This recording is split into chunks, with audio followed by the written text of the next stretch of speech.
अब कुछ नहीं हो सकता क्या?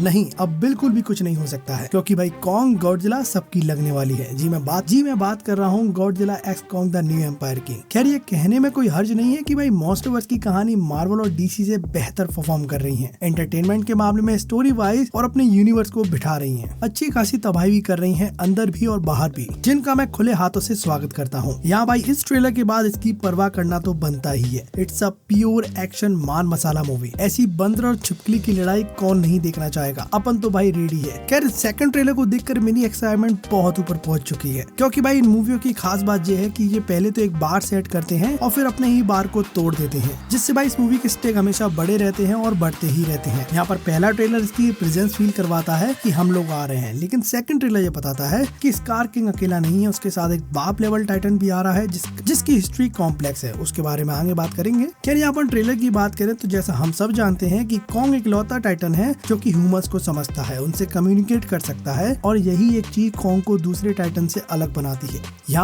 यहाँ उसके पास यही चीज तो है जो उसको ह्यूमंस के करीब लाती है, और गॉडजिला अपने धुन में रहता है। खैर इस मूवी में जिया के एंचेस्टर को भी दिखाया जाता है, जो कि एक प्रिमिटिव सोसाइटी से बिलोंग करते हैं। यहाँ पर उनका कोई कनेक्शन तो है टाइटन से, यहाँ कोई हिस्ट्री उनसे जुड़ी हुई है, और यहाँ पर देखकर लग रहा है कि ये कोई रिचुअल फॉलो कर रहे हैं। खैर जिया एक एसेंशियल पार्ट है मॉन्स्टरवर्स का, क्योंकि यहाँ पर तुमको याद ही होगा कि गॉडजिला के आने से पहले ही जिया को पता चल गया था कि गॉडजिला आने वाला है, जबकि भाई टेक्नोलॉजी के यंत्र उसके बाद बता पाए थे कि कोई आ रहा है। मींस भाई जिया का कोई कनेक्शन तो है टाइटन से, और देखा जाए तो वही चीज मूवी में भी हो रही है। यहाँ जिया को पहले ही महसूस हो रहा है कि कोई तो आ रहा है, जिससे भाई कॉन्ग और गॉडजिला को डरना चाहिए। लेकिन इन दोनों की जान जाएगी लेकिन नवाबी नहीं घटेगी। खैर उसके बाद कॉन्ग और मोनाक को सिग्नल मिलता है, और ये लोग वही जगह से जाएंगे जहाँ पर गॉडजिला ने अपनी ऑटोमिक ब्रेथ से होल कर दिया था, जो कि भाई सीधा होलो अर्थ की तरफ जाता है। और होलो अर्थ बहुत बड़ा है, अनएक्सप्लोर वाले एरिया बहुत सारे हैं। खैर तुम यहाँ देख सकते हो कॉन्ग भी यहाँ पर आ चुका है, उसको भी सिग्नल महसूस हो रहा है। यहाँ होलो अर्थ में जाने के बाद उसको मिलता है सुको एक सिमिलियन सुपर स्पीसीज से बिलोंग करता है, जो कि देखने से पता चलता है कि वो कॉन्ग की साइड है। यहाँ पर उसके बाद सुको उसको स्कार किंग के पास ले जाता है, और ये जगह एक अनडिस्कवर्ड प्लेस है जो कि एक अननोन थ्रेट को सामने लाती है, जो कि हमारी दुनिया से अभी तक छुप कर रह रहे थे। अब भगवान जाने ऐसा क्यों है, या तो उनको पता ही नहीं है कि ऊपर भी एक जिंदगी है। फिर यहाँ पर पता चलता है कि स्कार किंग भी एक सिमिलियन स्पीसीज का ही बंदर है, और उसके अलावा यहाँ पर जितने भी लोग हैं वो सारे कॉन्ग के बरादरी के हैं। यहाँ पर तुम इसकी शक्ल देखो, फटके 4 हो चुकी है। मीन्स भाई स्कार किंग का रोला बहुत ज्यादा टाइट है यहाँ पर, और सुको भी उसको देखकर डर रहा है, और सारे गोरिल्ला उसका स्वागत कर रहे हैं, यानी कि भाई स्कार किंग की रिस्पेक्ट करी जाती है, लेकिन भाई इज्जत के चक्कर में नहीं बल्कि डर के चक्कर में। फिर उसके बाद कॉन्ग और स्कार किंग की एक छोटी सी फाइट होती है, और यहाँ उसके गले में एक चेन जैसा कुछ डला है, जिसके लास्ट में कुछ नुकीला जैसा फिट भी कराया है। और इन दोनों की छोटी सी फाइट देखकर मैं तुमसे कह सकता हूँ कि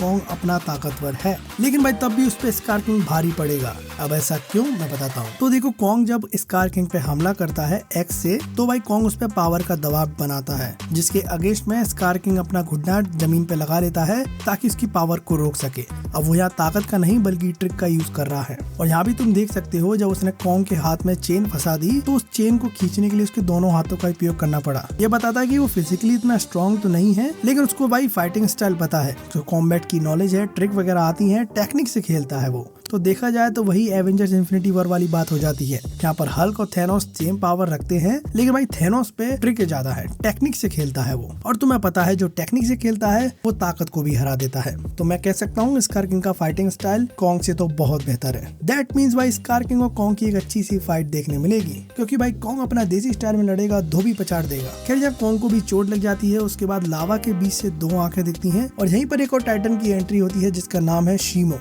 अब देखो शीमो एक अनॉर्मस टाइटन है, और शीमो एक जैपनीज वर्ड है जिसका मतलब है फ्रॉस्ट, व्हाइट और कोल्ड, और ये तीनों ही चीजें इस टाइटन पर है। खैर बताया जाता है कि शीमो का अस्तित्व बहुत पुराना है, गॉडजिला से भी पहले का है, और कहा जाता है इसकी वजह से और भी टाइटन बने थे। और आइस एज का भी रीजन इसको ही माना जाता है, क्योंकि इसकी एक ब्रेथ में सब जम जाते हैं। यहाँ पर भाई मोनार्क लेगेसी और मॉन्स्टर में हम देख चुके हैं भाई वो बर्फीला टाइटन कितना खतरनाक था, एक ब्रेथ में इंसान को जमा के रख देता है। खैर वो अपनी कोल्ड ब्रेथ कॉन्ग पर छोड़ता है, और कॉन्ग उसको एक्स से डिफेंड करने लगता है। यहाँ पर मैं मानूं कि उसकी एक्स भी कुछ काम नहीं कर पा रही है, जो कि भाई गॉडजिला की ऑटोमिक ब्रेथ को भी एब्जॉर्ब कर लेती है। यहाँ उसकी रेडिएशन वाली ये कुल्हाड़ी फ्रीज हो रही है, साथ ही में उसके हाथ भी फ्रीज हो रहे हैं। दैट मीन उसके हाथ भी आगे चल के काम नहीं कर पाएंगे जैसे वो पहले करते थे। खैर देखा जाए तो जहाँ पर कॉन्ग कैसे न कैसे करके तो बच ही जाएगा, जिसके बाद वो अपनी टीम से वापस मिल जाएगा, जहाँ पर जिया से वो अपनी उंगलियां मिलाएगा। कम्युनिकेट करने का स्टाइल है उसका। खैर उसके बाद ये बात जब डैडी गॉडजिला को पता चलेगी तो फिर उसकी एंट्री होगी, जो अभी तक हाइबरनेट मोड में था।